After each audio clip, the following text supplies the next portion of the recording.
में 10% मतदाताओं ने मतदान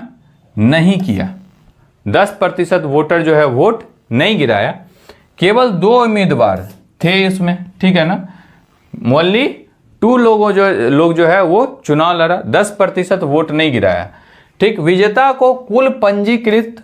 मतों का 47% प्राप्त हुआ और वो 1260 मतों से के अंतर से जीत गया। तो चुनाव में पंजीकृत मतदाताओं की कुल संख्या बताइए।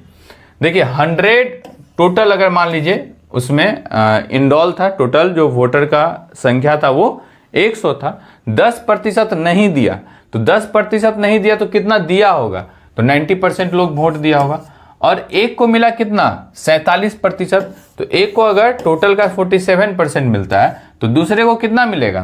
तो दूसरे को, एक को 47 मिलता है तो दूसरे को कितना मिलेगा, 43, ठीक। और इस दोनों के बीच का जो अंतर है वो कितना है, तो 1260।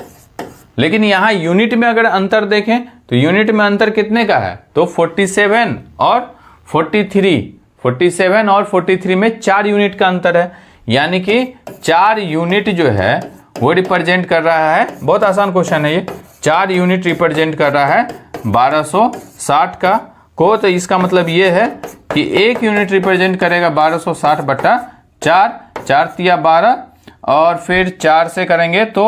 315, 15 चौके 60 हो जाएगा, तो 315 यहां से हमको आ गया। अब 315 अगर 1 यूनिट को रिप्रेजेंट कर रहा है, 315 अगर 1 यूनिट को रिप्रेजेंट कर रहा है तो 100 यूनिट कितना हो जाएगा, तो 315 और इसमें क्या करेंगे, गुना कर देंगे 100 को, तो 315 पे 00, यानी 31,500 जो है वो कुल पंजीकृत मतदाताओं की संख्या होगी। चलिए अगला